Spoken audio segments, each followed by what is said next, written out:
یہ میری خوش قسمتی کہ میں حضور کا امت ہوں. ساری زندگی اس کا شکریہ ادا کرتا رہوں تو کہ شکر ادا نہیں. ہم حضور کی امتی، نبی انتظار کرتے رہے، نبی منتظر رہے.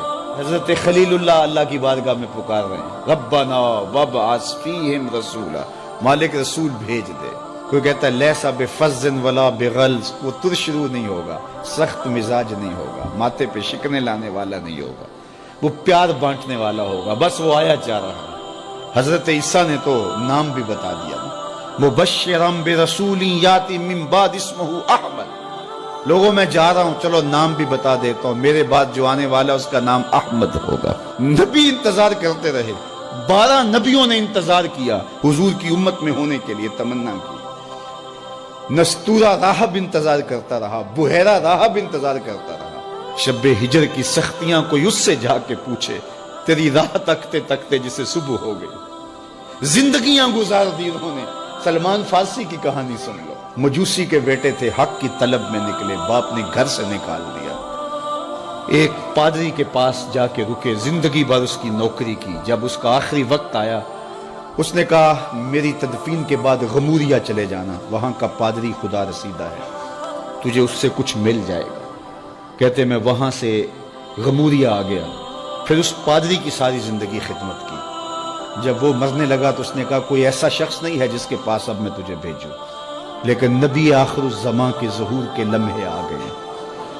تو یہاں سے یثرب چلا جا، وہ اس نبی کی ہجرت گاہ ہوگی، تیری زندگی سنور جائے گی. تو نے بڑی محنت کی ہے، بڑی نوکری کی ہے میری. کہتے میں نے اس کو کہا کہیں ایسا نہ ہو میں دھوکہ کھا جو مجھے کوئی نشانی بتا دے. اس نے کہا 3 نشانیاں.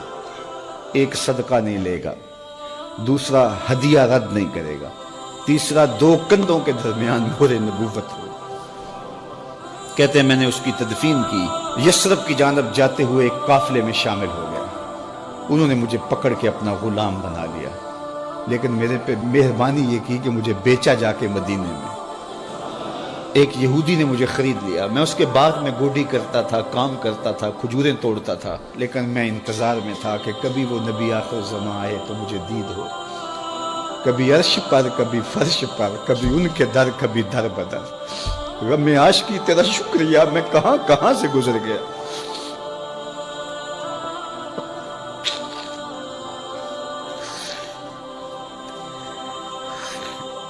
کہتے ہیں ایک دن میں اپنے باغ میں کھجوریں توڑ رہا تھا کہ ہواؤں میں مستی پیدا ہو گئی اور ہر سمت سے طلع البدر علینا کی صدائیں گونجنے لگیں. میں سمجھ گیا کہ وہ لمحے آ گئے. میں نے چھلانگ لگا دی اور دوڑ پڑا. میرے آقا نے سمجھا شاید غلام بھاگ گیا. اس نے دوڑ کے مجھے پکڑ لیا. میں نے اس کو کہا کہ میں نوکر تیرا ہی ہوں، لیکن دل نوکر کسی اور کا ہے. میں بھاگوں گا نہیں، مجھے جانے دے. میں کچھ کھجوریں لے گیا تھا صدقے کی نیت سے، جا کے حضور کو پیش کی. آقا کریم نے فرمایا ہم نبی صدقہ نہیں لیتے. کہتے ہیں نشانی ایک پوری ہو گئی. کہتے ہیں کہ میں کچھ دنوں کے بعد اور کھجوریں لے گیا اور میری نیت ہدیہ کی تھی. میں نے پیش کی، حضور نے قبول فرما لی. لیکن میں بھی کہتا تھا تیسری نشانی بھی پوری ہو لے تو پھر مانوں گا. اور وہ کیا تھی؟ 2 کندھوں کے درمیان مہر نبوت.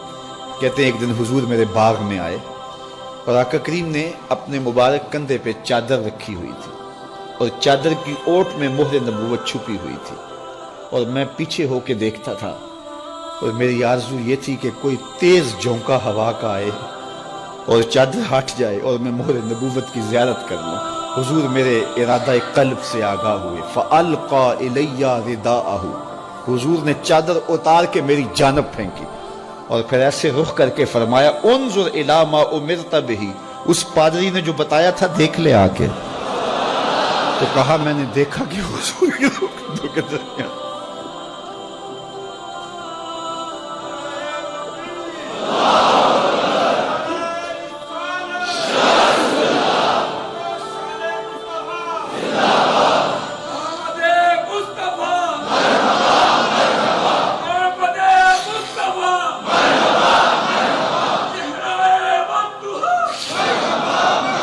شب ہجر کی سختیاں کوئی اس سے جا کے پوچھے، تیری راہ تکتے تکتے جسے صبح ہو گئی.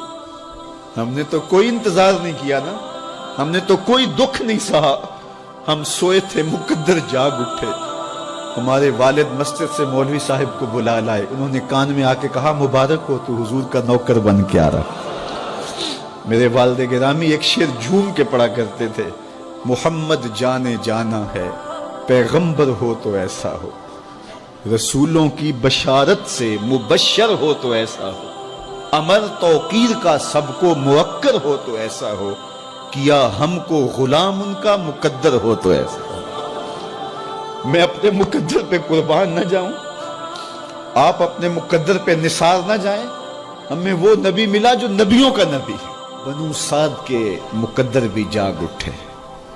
اللہ اکبر, کیا وہ خوش نصیب وادیاں تھیں, کیا وہ خوش بخت پہاڑ تھے بنو سعد کے, جہاں حضور نے زندگی کے ابتدائی سال گزارے. اللہ اکبر. حضرت حلیمہ سعدیہ کہتی ہیں جب میں حضور کو گھر لے گئی تو میرے گھر میں روشنیاں آ گئیں. باقاعدہ عورتوں نے کہا حلیمہ تو اتنی امیر ہو گئی ہے رات کو بھی دیا نہیں بجھاتی.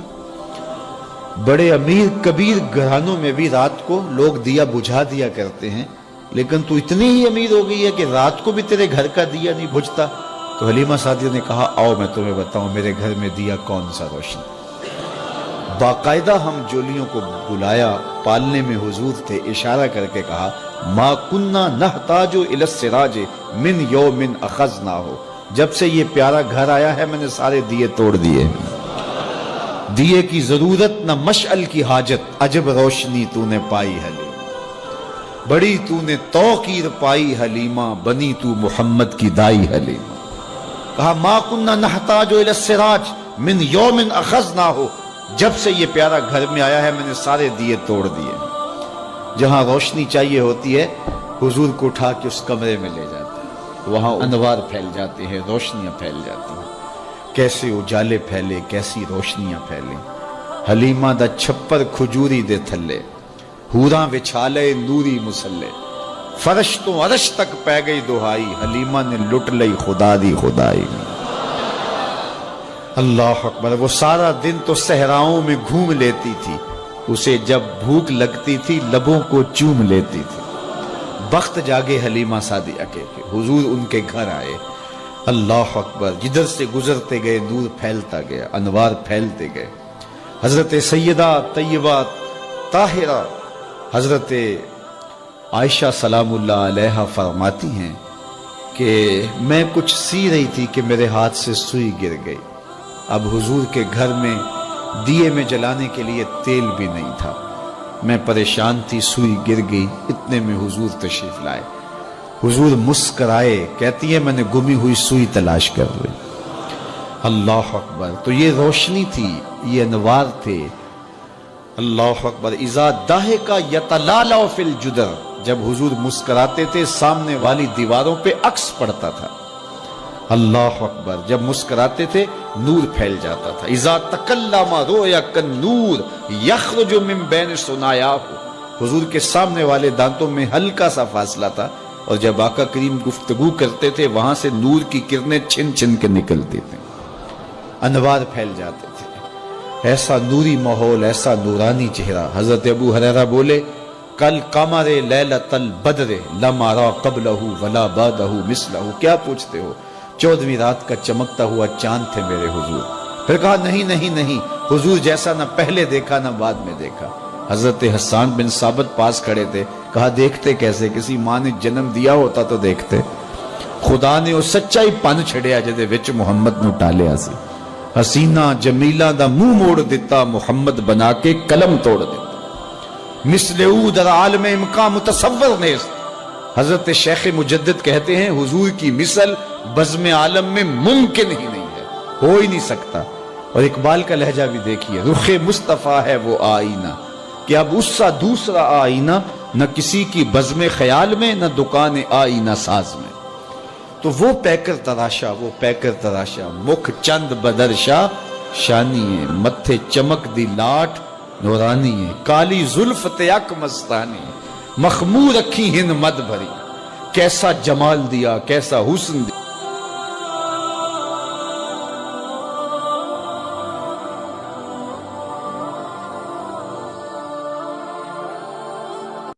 مزید اسلامک ویڈیوز کے لیے ہمارے چینل اسلامک موٹیویشن 12 کو سبسکرائب کریں اور بیل آئیکن کو دبانا نہ بھولیں تاکہ ہمارے ہر نیو ویڈیو کی اپڈیٹ آپ تک پہنچتی رہے۔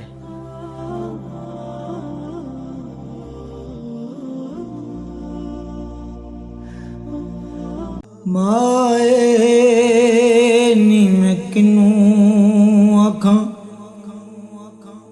درد وچھوڑ دا حال نی،